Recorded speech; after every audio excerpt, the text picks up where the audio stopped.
PGI Rohtak से अनुबंध आधार पर लगे 1271 कर्मियों को हटाने के बाद अपनी नौकरी बहाली को लेकर दादरी में फोगाट खाप पदाधिकारियों से मिलकर समर्थन मांगा।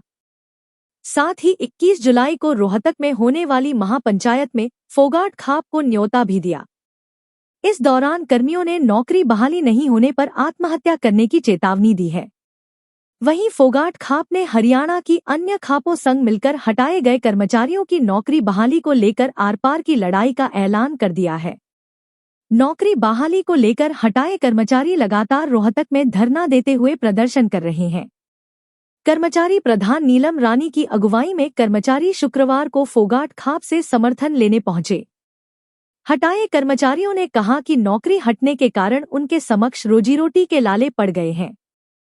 परिवार का पालन पोषण नहीं होने के चलते आत्महत्या करने पर मजबूर होना पड़ेगा। अब खाप पंचायतों पर ही उनका भविष्य टिका है। वहीं फोगाट खाप के प्रधान सुरेश फोगाट ने कहा कि हटाए कर्मचारियों के पक्ष में फोगाट खाप का पूर्ण समर्थन है। रोहतक में 21 जुलाई को होने वाली महापंचायत को लेकर हरियाणा की दूसरी खापों के साथ मिलकर लड़ाई लड़ेंगे। वहीं मुख्यमंत्री नायब सिंह सैनी से खाप द्वारा हटाए कर्मचारियों की नौकरी बहाली की मांग उठाई और कहा कि अगर नौकरी बहाली नहीं हुई तो खाप पंचायतें कड़े फैसले लेने पर मजबूर होंगी।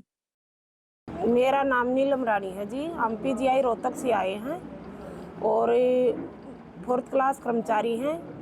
हमारे साथ शोषण हो रहा है। 2021 में सरकार ने एक HKRN पॉलिसी दी थी सितंबर में। वो अब जब बोला था भी अब ना ही तो कोई ठेकेदार लगाएगा, नहीं जो पहले के बंदे लगे हुए हैं वो सब HKRN में जाएंगे। लेकिन हमारे डिपार्टमेंट में सिक्योरिटी वाले, स्वीपर भाई और फार्मासिस्ट सब कौशल में चढ़ा दिए।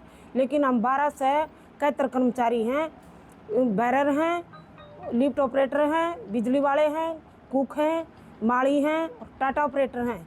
हमारे को HKRN में नहीं चढ़ाया गया। 3 साल से हमें गुमराह किया जा रहा है और इस कारण हम खाप पंचायत से मदद लेने के लिए आए हैं। हमारा न्याय दिलवाए। हमें हमारे बच्चे भूखे मर रहे हैं। अगर हमें न्याय नहीं दिलवाया होया, हमारा न्याय नहीं होया तो हम आत्महत्या करने के लिए तैयार हैं। हम फोगाट खाप के पास आए हैं और यही मदद मांगने आए हैं। आप हमारी खाप पंचायत है जो मिलकर हमें न्याय दिलवाए। ये 21 तारीख की है जी।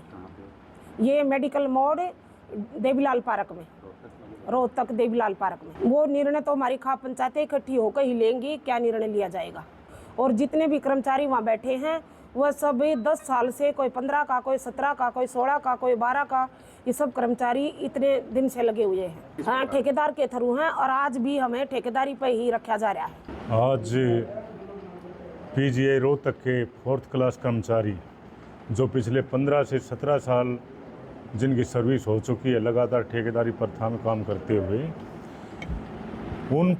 उनमें से कुछ को सर्विस पर रखते हुए बाकी लगभग 972 हैं जी 1271 4th क्लास कर्मचारियों को जो हटा दिया गया है ठेकेदार के द्वारा, जो कि इनके साथ ही बहुत भारी अन्याय है। और ये बच्चे, हमारी बहनें, हमारे बेटे, हमारे भाई जो पिछले 15 से 17 साल पुराने जो लगे हुए हैं, जिनका जो बच्चों का लालन पालन इसी तनख्वाह के सहारे हो रहा था, आज इनको एकदम इस नौकरी से हटा करके इनके बच्चों को जो है भूखा मरने के लिए जो है मजबूर कर दिया गया है।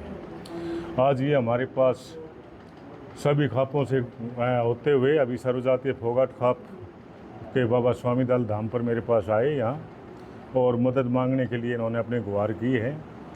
तो 21 तारीख को इन्होंने मेडिकल मोड़ रोहतक के में जो है महापंचायत रखी हुई है सर्वजातीय खापों की। मैं सभी खापों के प्रधानों से बातचीत करने के बाद हम फैसला लेंगे कि इन बच्चों की जो है अच्छी से अच्छी मदद की जाए। और मैं 21 तारीख से पहले सरकार या हमारे माननीय मुख्यमंत्री श्री नायब सिंह सैनी जी को भी ये कहना चाहता हूँ कि नायब सिंह सैनी जी, इन बेरोजगार बच्चों की आप सुने और इनको जो है वापिस इनको अपने पद पर रखते हुए और इनको जो है इनका जो है अधिकार दिया जाए, अन्यथा इनके बच्चे जो है भूखे मरने पर मजबूर हो जाएंगे, आपको बद्दुआएं मिलेंगी। मेरी भी फोगाट खाप के प्रधान होने के नाते आपसे प्रार्थना है कि इन बच्चों को 21 तारीख से पहले इनको पद पर आसित कर दिया जाए।